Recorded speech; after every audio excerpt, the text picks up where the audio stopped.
Hello everyone, good morning. কেমন আছো তোমরা সবাই? আশা করি সবাই খুব ভালো আছো। আর আমার আরেকটা ব্লগে তোমাদের অনেক অনেক ওয়েলকাম। আজকে হচ্ছে 28 তারিখ, শনিবার। আর এখন কিন্তু 11টা বেজে গেছে। আমাদের সকালে উঠে আগে টিফিন সমস্ত কিছু কমপ্লিট, কারণ আজকে কিন্তু ফাইনালি আমরা যাচ্ছি ঘুরতে। হ্যাঁ, যাচ্ছি হচ্ছে আমরা গুজরাটে। তো আমার বোনের বাড়ি ওখানে, আমার বোন থাকে। তো ওর বাড়িতে যাব, ঘুরবো, এবং সাথে সাথে কিন্তু আমরা মুম্বাইও যাচ্ছি বেড়াতে। তো তার জন্য আজকে বেশ একটু অন্যরকম এক্সাইটেড। সকাল থেকে আজকে ব্যস্ত। আমাদের রাত 11টা 5-এ ট্রেন রয়েছে হাওড়া থেকে। তো সবটাই তোমাদেরকে দেখাবো, শেয়ার করব। চলো, তো কাজগুলো তাড়াতাড়ি করে কমপ্লিট করে নিই। লাগেজও কিন্তু মোটামুটি আমাদের সমস্তটা গোছানো হয়ে গেছে। আর এখন টুকটাক ঘরের কাজকর্ম বাকি রয়েছে, রান্নাটা করব। এই হচ্ছে এখনকার কাজ। তো সকালেই মোটামুটি উঠে অর্ধেকটা সেরেই নিয়েছি। চলো কাজ করি আর তোমাদের সাথে সারাদিনটা শেয়ার করি। রাত্রে অবশ্যই শেয়ার করব কখন বেরোচ্ছি না বেরোচ্ছি, এবং কি দেখলাম কি ঘুরলাম সবটাই কিন্তু আমার ডেলি ব্লগে থাকবে।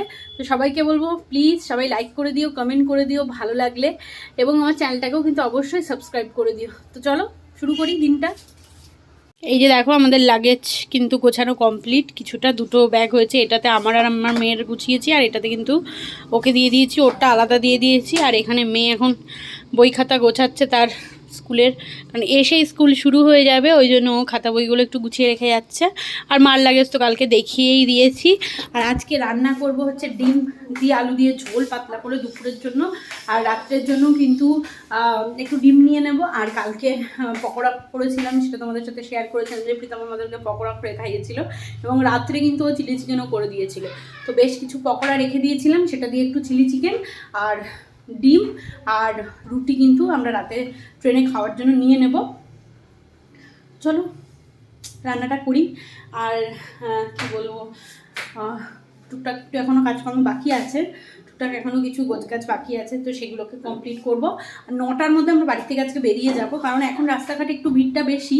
তো ওই কারণে আমরা একটু হাতে টাইম নিয়েই বেরোবো, কারণ আমাদের এদিকে চারিদিকে রাস্তাঘাট মানে জলের লাইনের জন্য খুঁড়ে রেখে দিয়েছে। তো গাড়ি ঘোড়া যাতায়াতের খুব সমস্যা। তো ওই জন্য আমরা একটু তাড়াতাড়ি হাতে টাইম নিয়েই বেরিয়ে যাব, 9টার মধ্যে বেরিয়ে যাব। এই দেখো আমাদের লাগেজ, এতগুলো লাগেজ হয়েছে।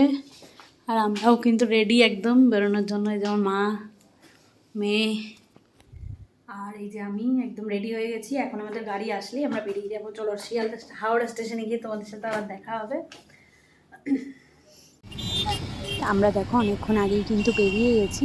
আর এই যে আমরা সবাই গাড়িতে, আর কিছুক্ষণের মধ্যে হাওড়া স্টেশনে ঢুকেই যাব।